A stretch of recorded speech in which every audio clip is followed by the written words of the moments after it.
Madam President, honourable members of the European Parliament, thank you for the opportunity of addressing the Parliament today at such a critical moment. It is a great, though somewhat daunting, privilege. I am not Syrian, I am not Ukrainian, I am not Yemeni, I am not Afghani, I am not from South Sudan, I am not from Israel or Palestine. I am not a politician, I am not even a pundit, but I am a witness. And having witnessed the human cost of war, violence and persecution, visiting refugees from across the globe, I cannot look away. What sits at the core of my dual roles as actor and goodwill ambassador for UNHCR is the human condition, the human story. And over the past few weeks, we have all, in horror, been watching the continuing violence in Israel and Gaza.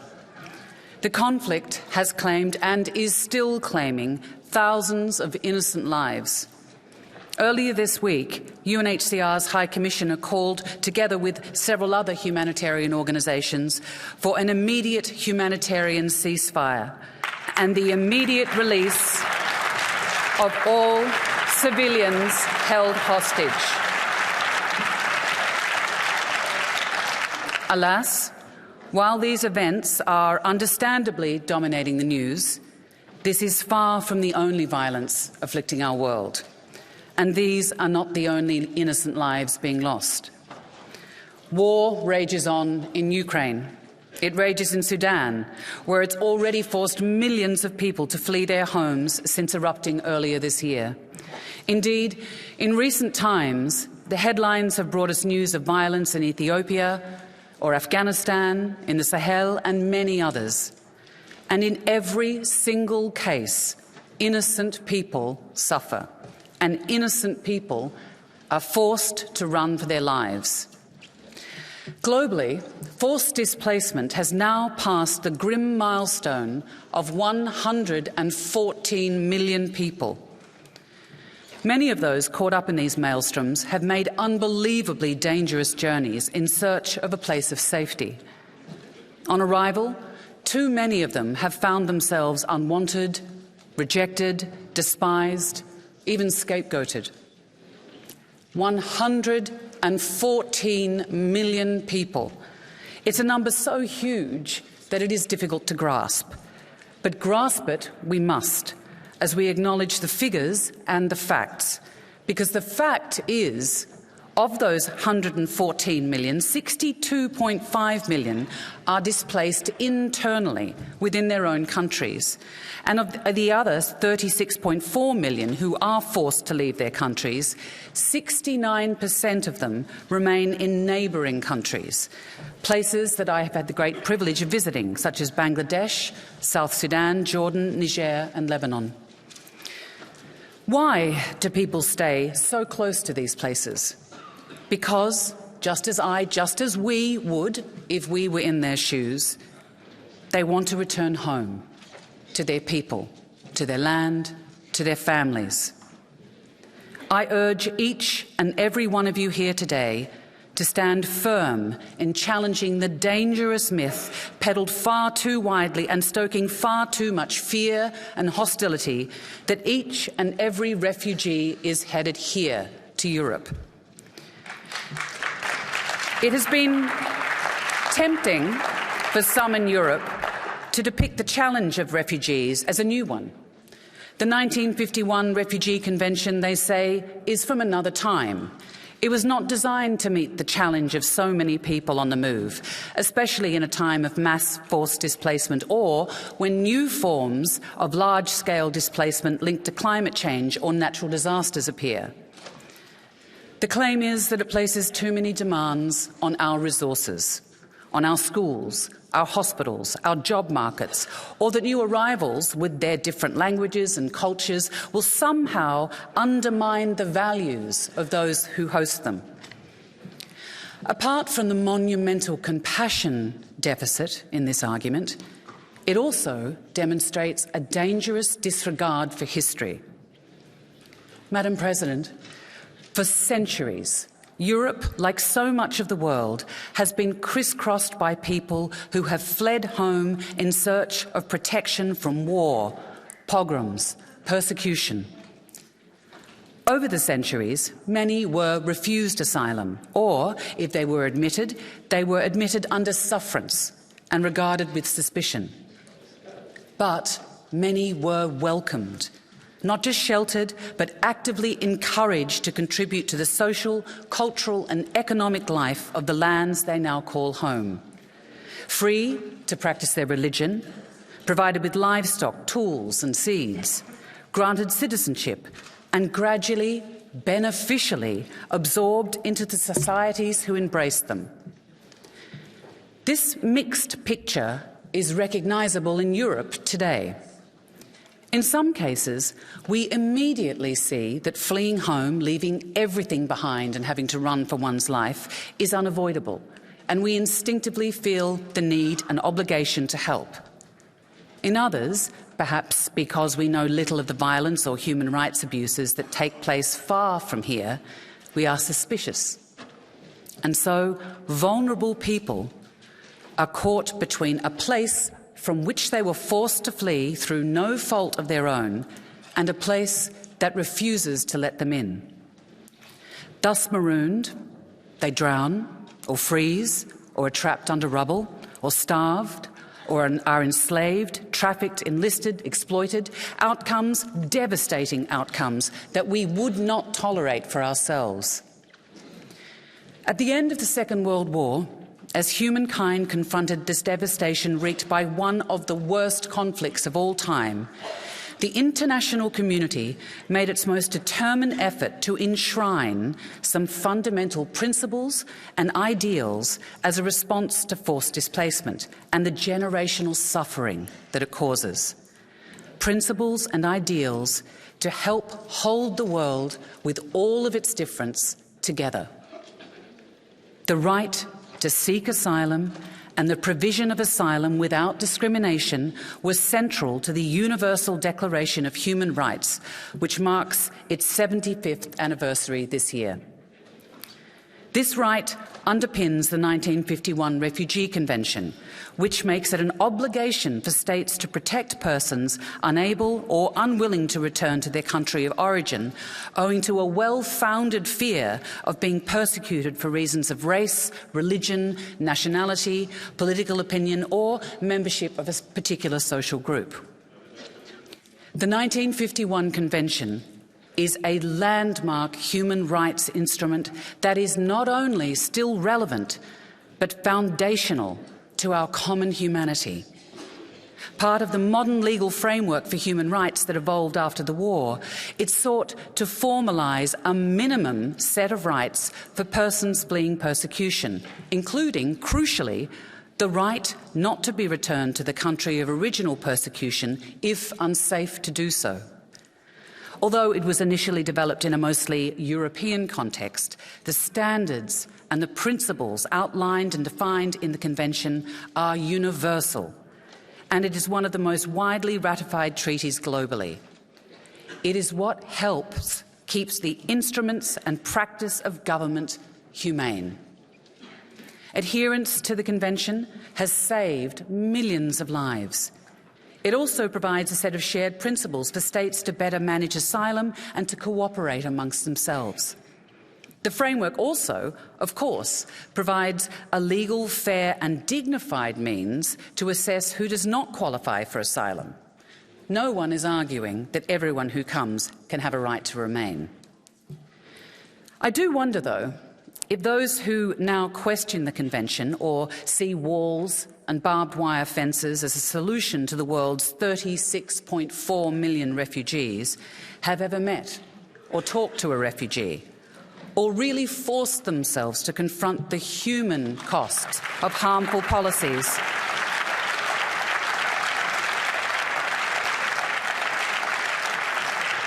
The human cost of the harmful policies such as externalisation. Now, as an Australian, I can tell you that we learnt the hard way. The devastating physical and mental torment the refugees experienced whilst being corralled offshore.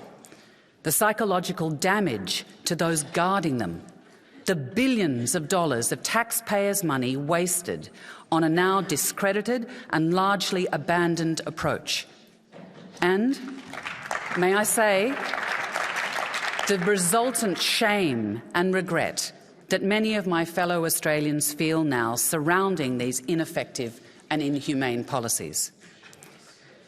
Madam President, in my capacity as Goodwill Ambassador, I have had the enormous privilege of travelling to meet refugees in countries across the world.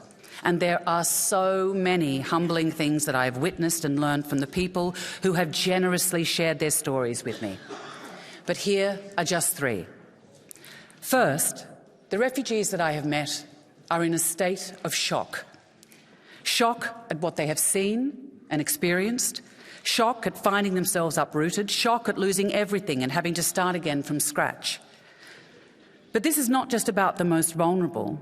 The women threatened not only by bombs and bullets, but by unimaginable, intolerable sexual abuse, and the children who have lost their futures as well as their homes. It is also about the young men who are so often demonised in the media, but who are visibly traumatised by the physical abuse and humiliation that they have endured. I recently met a young man, let's call him Ibrahim, in Niger. He was a refugee from Darfur, forced to flee the impossible choice of conscription by the militia or certain death. He found his way to Libya. There he was enslaved. He was kept in a cage. He was beaten and repeatedly raped. This gentle young man, the same age as my eldest son, alone and deeply traumatised. He had tried to take a boat to Europe, not once, but 7 times. He told me he took his chances because drowning at sea was a better option than his catastrophic experiences in Africa. In the words of the poet Warson Shire, no one leaves home unless home is the mouth of a shark. You have to understand that no one puts their children in a boat unless water is safer than the land.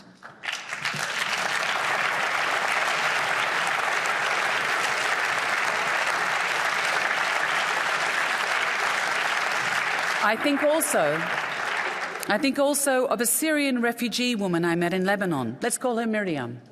A highly educated woman, she was an architect, and when she told me she was planning to take her 3 children on a boat to Europe, I was taken aback. Had she not heard about the tragic drownings that had happened only weeks before? Yes, she replied calmly, but she said, I have no choice. Here, my children cannot get the education they need. Here, I cannot make a living. Now, if I was that mother, what would I do? What would you do? If you could imagine, just for a moment, your own sons and daughters, your own children and grandchildren in the same situation, then perhaps you can understand that walls, barbed wire, pushbacks are no answer. Desperate and vulnerable people like Ibrahim and Miriam will keep trying to escape that mouth of the shark.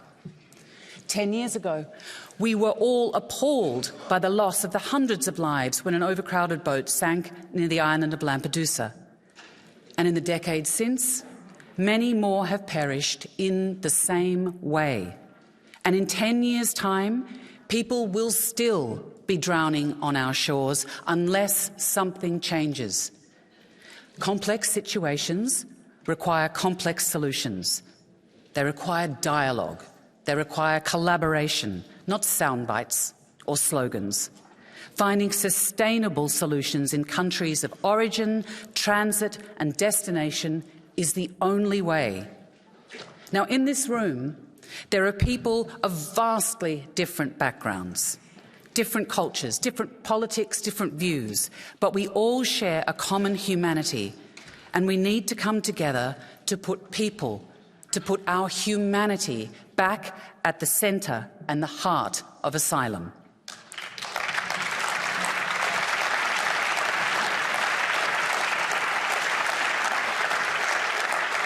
The second thing I have learned is that refugees have not fled home to take anyone's job or undermine anyone's culture. Even though they have fled terrible violence, they would much prefer to stay as close to home as possible. Think back to that fact. 69% of refugees stay in a country neighbouring their own. And I have witnessed remarkable generosity on the part of some of the neighbouring countries who have kept their borders open to refugees. When in Jordan this year, I visited Alaa, a Syrian refugee I had first met in 2016. She was benefiting from a DAFI scholarship, which enabled her to access tertiary education. 8 months pregnant then, she had journeyed an hour and a half each way, each day. Such was her determination to complete her studies and qualify. And 7 years since we met, here she was, teaching a primary school in Zatri refugee camp, helping to keep hope alive for the next generation of refugee children who may one day return home to Syria. In Niger, I met women from host and refugee communities working together to grow crops and regreen the environment, to breed goats, to make soap. Together, they were feeding their families. Together, they were building livelihoods and building community and a peaceful coexistence. Their children were going to school together. Not one of these people was contemplating stealing someone's livelihood, subverting anyone's values, imposing on anyone's hospitality, or demanding charity. Ibrahim, Miriam, Alaa, and the women I met in Niger wanted only opportunity, kindness, compassion, and peace. The third lesson I'd like to share has been a particularly tough one to take. I have seen the impact of humanitarian funding cuts on the ground, the terrible choice humanitarians have to make about who gets a blanket or access to water or whose food ration is cut when supplies run out. I'd like here to echo UNHCR's High Commissioner's words. He is a lifelong humanitarian who recently implored the international community not to forget the millions of desperate, vulnerable people who may not be in the headlines right now, but who must not be abandoned. He said, humanitarians are being asked to pick up the pieces and to help more people in more places. He said they are being asked to do more with less. Humanitarian work needs resources. UNHCR alone urgently needs $600 million before the end of the year. And being short of resources, the High Commissioner wondered for how much longer humanitarians can continue. Humanitarians are tough, he said, but humanitarians are near breaking point. And what will you be left with when they are forced to go? In South Sudan this July, I saw that devastating impact of insufficient funding as refugees and returnees poured out of Sudan. A lack of shelter, a lack of food or protection support for vulnerable women, standing in mud, barely enough water. I ask you, how can people stay? Madam President, I am not denying that this is complex, but this is the European Union. And addressing the challenges of forced displacement and mixed movements requires unity, international cooperation, resources and patient, compassionate work to address the multiple and overlapping reasons that people move. So my plea to the Parliament is also threefold. First, please remember the forces that cause people like Ibrahim and Miriam to move, and ensure EU policy focuses on their protection and not on fortifying borders. While numbers of people forced to flee are increasing, globally funding is decreasing. The EU can provide the model for enlightened leadership, investing, for example, in opportunities and solutions closest to the countries of departure before people embark on dangerous journeys. A clear message out of the most recent UN General Assembly is if we do not include refugees in the Sustainable Development Goals, the SDGs themselves will fail. Second, as the representatives of the people of Europe, please remind your constituents that low and middle-income countries host the vast majority, nearly 90%, of all forcibly displaced people. Take this message to them. Challenge false claims that will ultimately only see divisions in our own communities. Scapegoating so often leads to violence and unrest. And where coordinated responses to mixed movements into Europe are required, explain the importance of safe, legal pathways and invest in more efficient systems to quickly, humanely and fairly determine who legitimately has a right to stay and who does not. Be robust in defence of the truth. Third, continue to build on the EU's proud tradition of humanitarian support, whilst also ensuring development funding goes to host communities and countries and refugees. Agencies like UNHCR are often the last resort for desperate people. With a number of forcibly displaced people at an all-time high, flexible humanitarian funding has never been more urgent. Invest in education and livelihoods to ensure families have opportunities where they are, so they don't need to move. No one will benefit from a generation of alienated and excluded young people. No one. Madam President, on behalf of UNHCR, may I thank the European Parliament for its progressive role in the European debate on asylum and protection. May I thank the Parliament, the EU and those governments and organisations and individual citizens who have shown such compassionate leadership in the response to those forced to flee the war in Ukraine. This solidarity should not be limited to one group, but afforded to all. May I thank the EU for its long-standing financial support for refugees and their hosts globally, and urge continued and increased support. The world is watching. May the spirit and hospitality and compassion and the championing of human rights that Europe modelled after 1945 and at the birth of the Refugee Convention continue to provide an exemplar for years to come. Thank you very much.